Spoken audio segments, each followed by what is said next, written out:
Welcome back to Boilers and Beyond. I'm Jordan Jones, back here today as spring football practice has officially come to an end for the first time under new head coach Ryan Walters. And as we sit here on Sunday, April 23rd, still, more than 4 months away from the kickoff of a new season, it's time to take stock in Purdue, kind of see what Purdue has, what Purdue doesn't, what we know about this Purdue team, and what, to this point, we don't know about this Purdue team. What has Purdue done to this point, and what is Purdue going to do between now and that September 2nd kickoff against Fresno State? Lots of good stuff to talk about here today. Let's get on into it. Real quick, be sure to follow along over on Twitter at BoilersBeyond. I know I've been a little more quiet over there recently. Not as much stuff going on, but that's your best way to engage with the show. Send me DMs, tweet at me, let me know what you think of the show and any ideas you have for episodes here this summer, because we are now getting into the period a little bit where there's less news, there aren't games to talk about, and we're a ways away from previewing the football season in more depth like we do in July and August. So any ideas, send those over to me, and be sure to subscribe wherever you get your podcasts, because we will be coming to you regularly throughout the summer. Not going to go dark here. Going to be coming at you plenty regularly, especially with how much changes in the never-ending landscape of college athletics. So be sure to subscribe. But look, spring ball is done. I think yesterday, Saturday, April 22nd, was really the last day for most spring games across the country. Maybe there are a couple next weekend. If there are, I don't really know of them, but, it's certainly possible. But spring ball, for the most part, seems to be wrapped up here. Purdue got their 15 practices in. They did not have a spring game open to the public. And, I'd tweeted about this in the sense that for fans, it's a little bit of a bummer. And I say that with a caveat. Purdue is not somewhere that's ever had great spring game attendance. It's not like many schools do. Certainly, some of the SEC schools will get 50,000 into a 90,000 seat stadium for it, but a spring game is what it is. It's a scrimmage. You don't see a whole lot. Context is always kind of important because, at least quarterbacks aren't getting hit.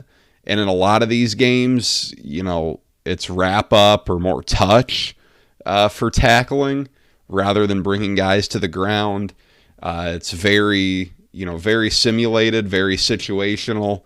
It is what it is. You take everything from a spring game with a grain of salt, but it is disappointing that fans didn't get a look at kind of the new look program here, because things are going to look a lot different. There wasn't a ton of media access to spring practice. If you kind of followed along with some of the reports, the media got to see a half hour at the start of every practice, but after that, it was all closed off. Didn't get to see, much scrimmage stuff.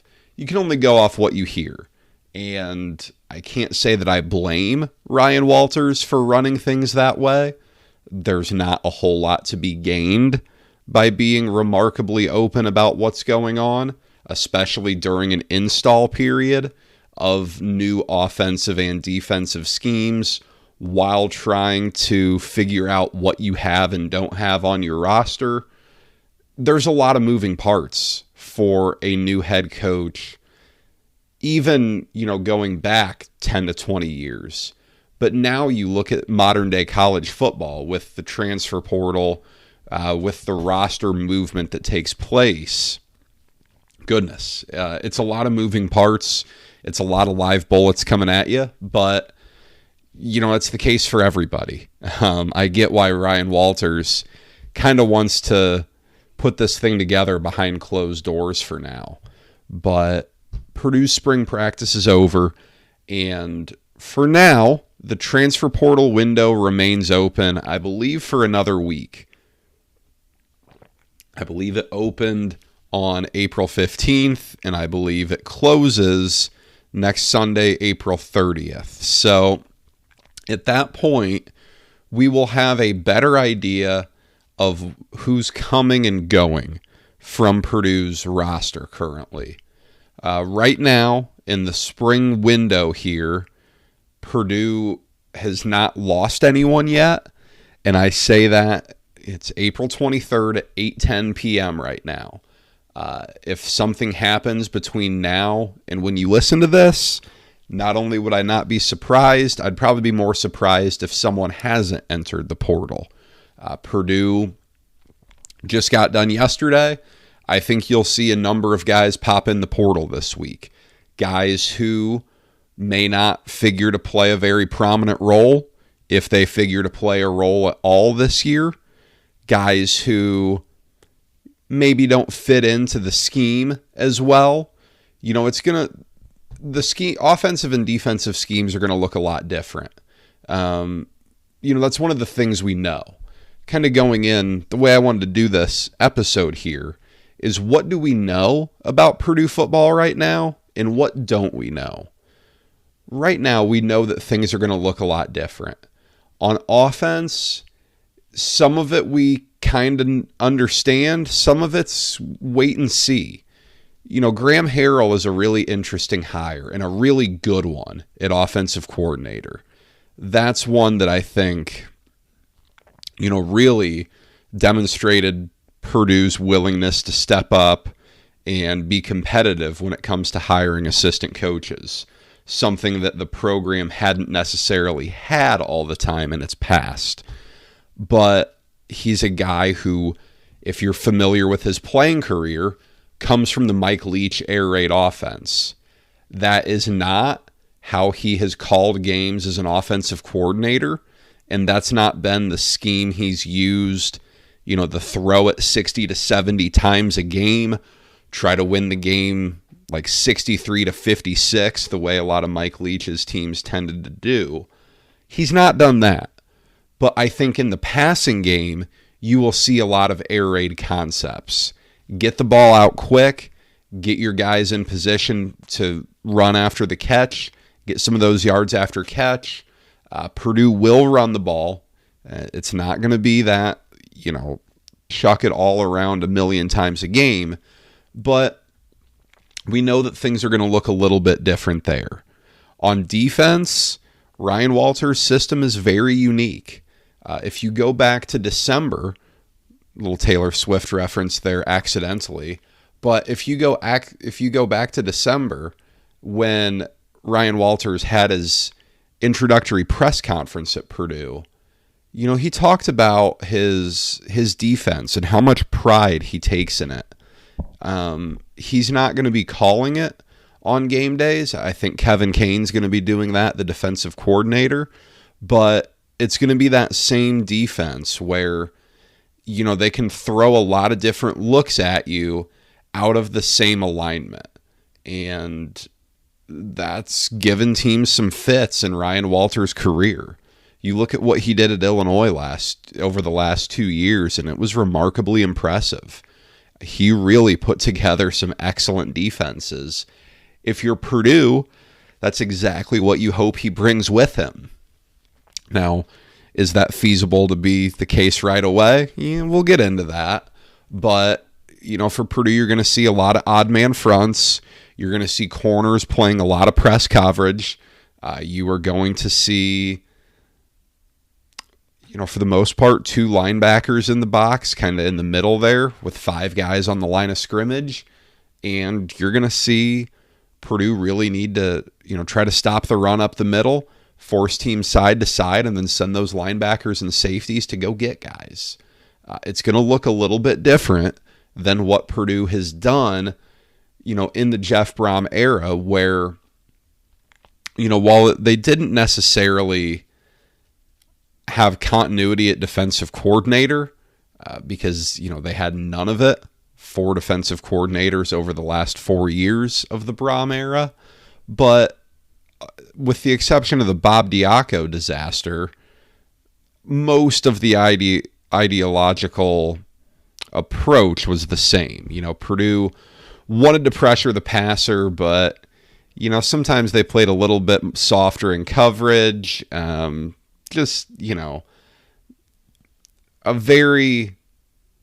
kind of a mix between being super aggressive and a little bit bend, don't break.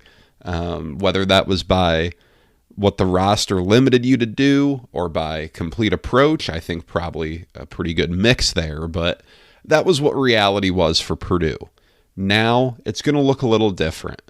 So we know the schemes are going to look different, and of course we know Purdue's been busy getting that installed here early on.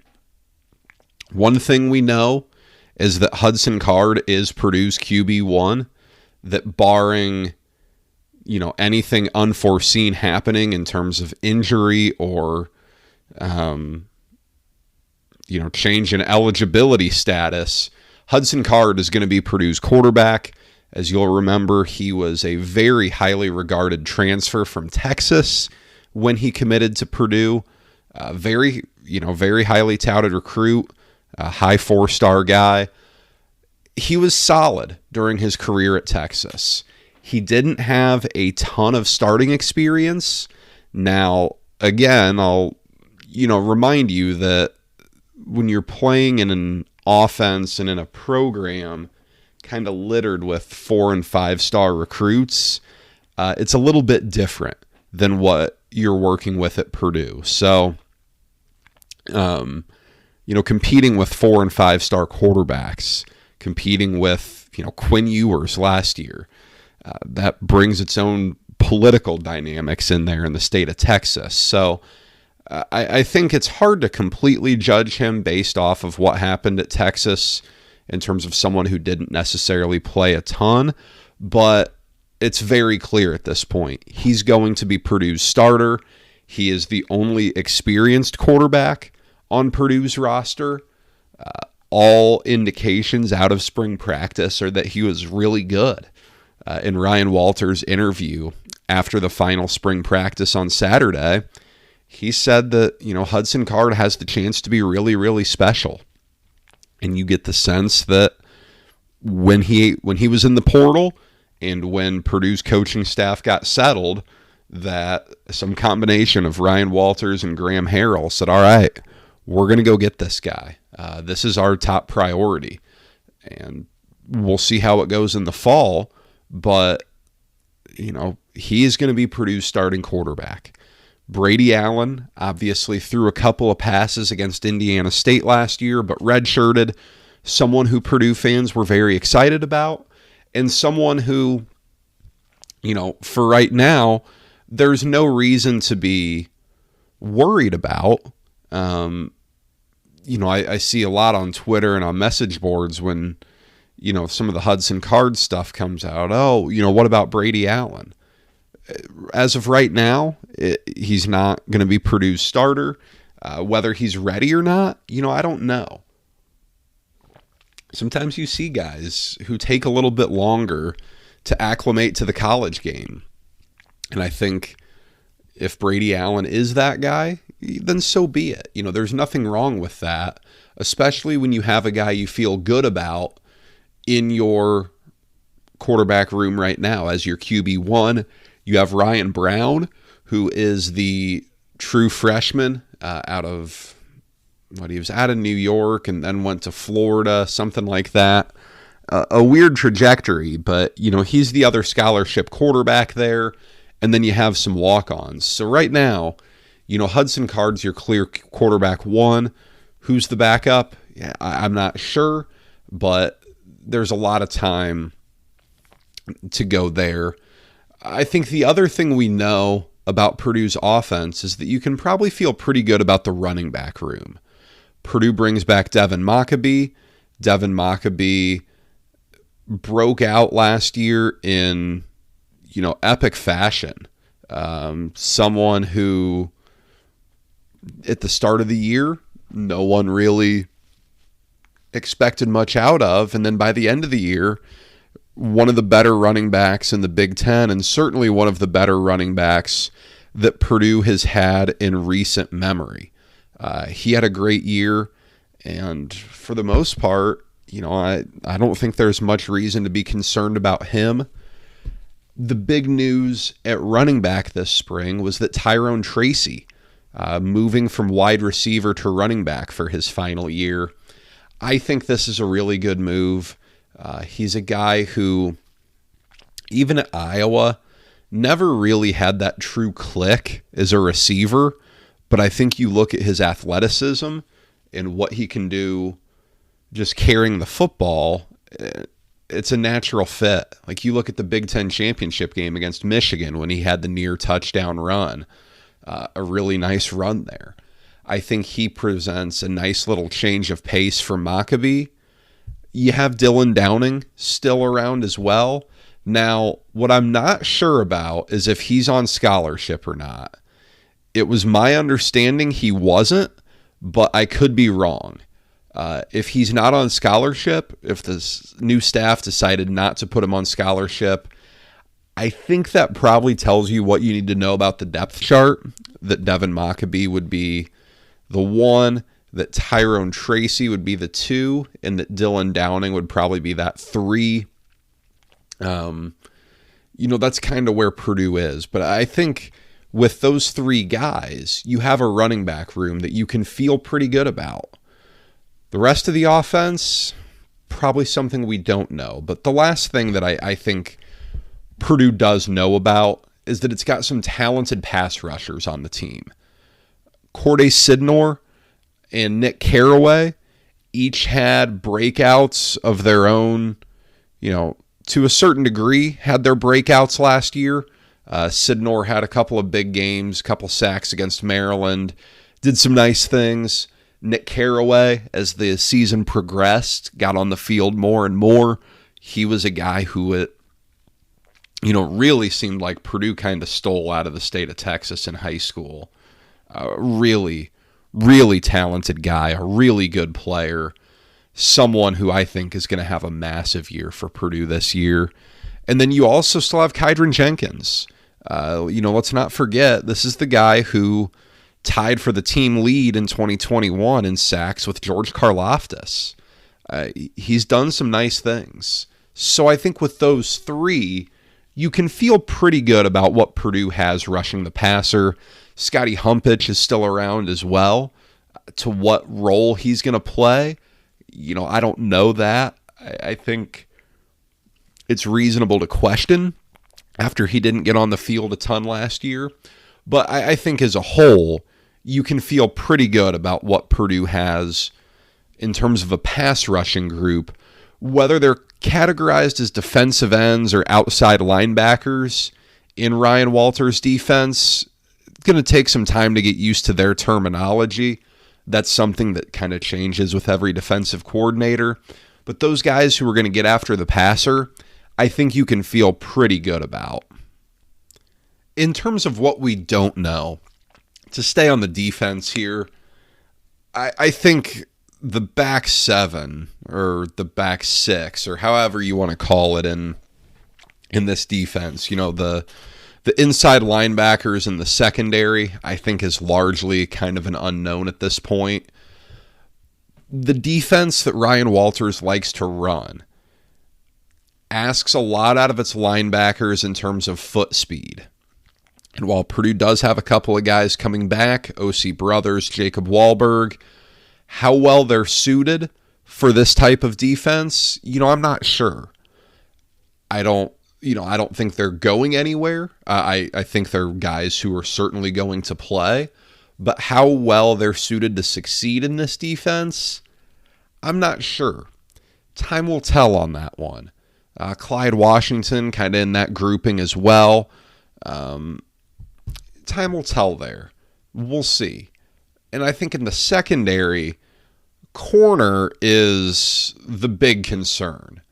Purdue brings back very little there. Bryce Hampton's gone. Corey Trice is gone. Reese Taylor is gone. So you have Jamari Brown. Salim Turner Muhammad is transferring in from Stanford.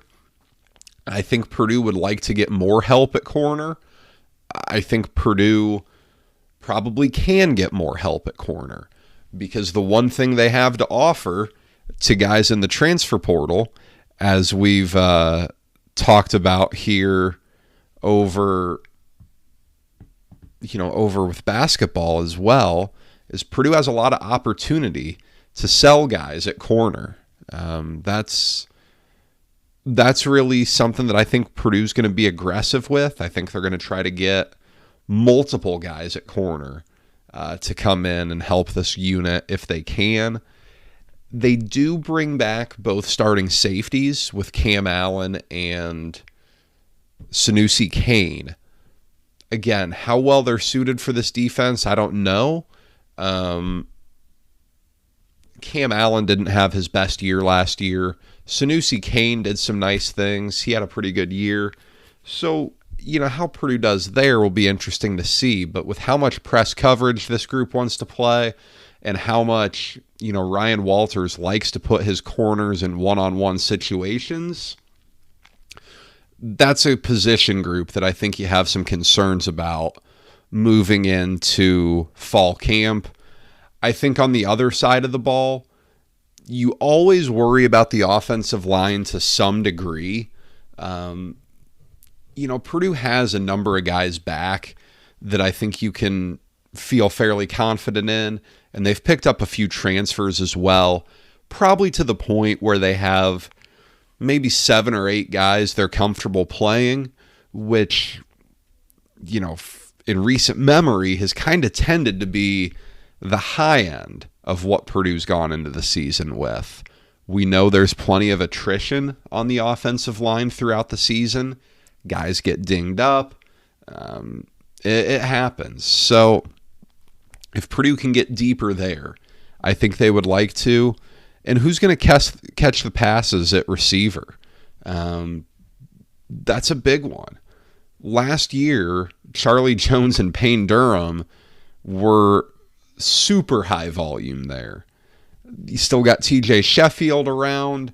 You still got Mershawn Rice, Abdur Rahman Yassin, Andrew Sawinski, Garrett Miller coming off an ACL injury at tight end, along with Paul Paferi. Those guys could be interesting. Who kind of emerges for Purdue from, the group of guys who didn't have a huge impact last year?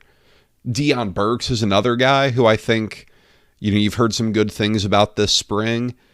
He could be a pretty good fit for that air raid system, I think. So that's another big question. Kicker will be a question, losing Mitchell Finneran from last year. And then at punter, you have Jack Ansel, and he improved greatly from freshman to sophomore year. See about special teams if Purdue can find something in their return game this year. But, as a whole, Purdue sits in a really interesting spot here because in all of the preview magazines that, will be coming out in June and July, Purdue will be referred to as the reigning Big Ten West champions. And that is factual. That is very correct. And if you're Purdue, hell yeah, you want that label on you. You want it, you want to be reminded that you won that division.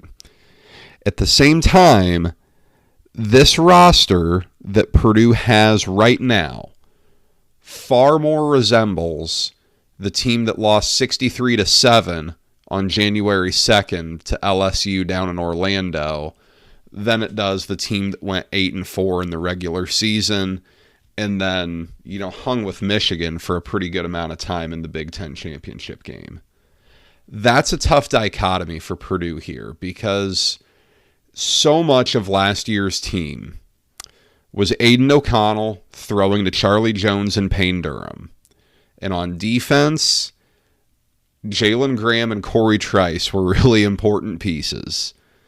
Reese Taylor and Bryce Hampton were pretty important pieces. Branson Dean, Lawrence Johnson, and Jack Sullivan, who all transferred out, pretty important pieces. That's where things get really difficult for Purdue, if you ask me. Losing Spencer Holstedge on the offensive line doesn't help either, nor does having Gus Hartwig coming off an injury. Purdue is not in, the spot where you typically see for a team that just, won its division, because Purdue has not only a very fresh group of players, but of course a fresh group of coaches. Again, it's not often that a team wins its division and loses its coach. Of course, we know what's going on. We know why Jeff Brom left Purdue. It was how that was always going to unfold. But, nonetheless, Purdue is not in a bad spot. Jeff Brom flipped the program in a remarkable way and left Purdue in a much better place than he found it. But he left Purdue in a and it's not by any fault of his own, because his job was to win games, and he did that. But he left Purdue in a spot where it's very inexperienced. And it's up to Ryan Walters here to find a way, for lack of a better way of phrasing it, to get Purdue ready to play. Jeff Brom left Purdue with a non-conference schedule that, if you've listened to this show for any period of time, you know how much I hate it. It is not one that presents surefire losses, which I think you always want to avoid. There's not a trip to Alabama on here. There's not a neutral site against Georgia or a home game against USC. Those aren't on here. But what Purdue does have is a very good, well-coached group of 5 team before a road trip to what is historically a tough place to win at. Now, Virginia Tech isn't what it once was, but it's still not going to be an easy place for Purdue to go win. And then a Power 5 opponent at home in Syracuse. Then, in your crossovers this year, you get Ohio State and Michigan, in addition to Indiana. That's really difficult. You get Illinois, you get Iowa, you get Wisconsin, all pretty early. Purdue's got to be ready to go in the fall, because it doesn't get much of an easing in phase. That's what we know. What we don't know is how ready Purdue will be for that. We will hopefully have some answers to that question here within the next week or two when it comes to transfer portal stuff. Hopefully Purdue gets some commits here so that, maybe for next week we can do a little bit more of a roster look at, some specific spots where Purdue has brought in portal help. I want to wait on that, though, until the spring portal starts to have some dust settle, because so much stuff has gone on from portal visitors and expected portal departures here that I'd like to wait and talk about that. And the final thing I want to close with is that, the one thing we know is that Ryan Walters has really raised the level of recruit that is visiting Purdue during spring practice here. I say that with the caveat that there is a massive difference between getting a recruit to visit your campus and getting a recruit to commit and sign a national letter of intent with your school.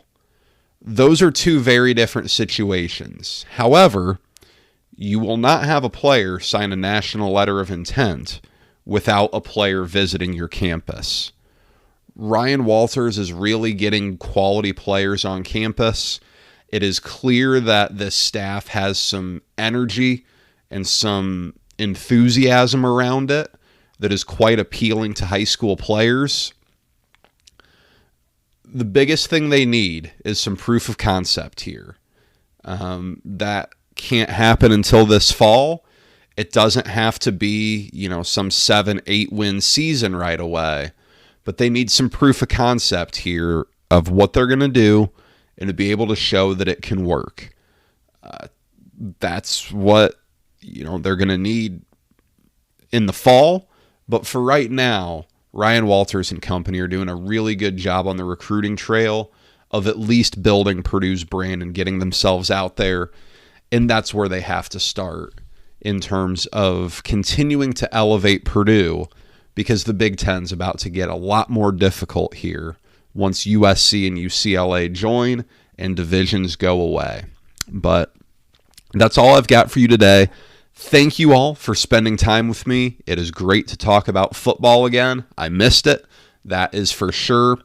I'm going to plan on being back here next week to talk about some of those transfer portal additions, even going back to the winter, because so many of those transfer portal pickups happened, in the heart of basketball season when football wasn't necessarily on my mind here. So would like to talk about that some.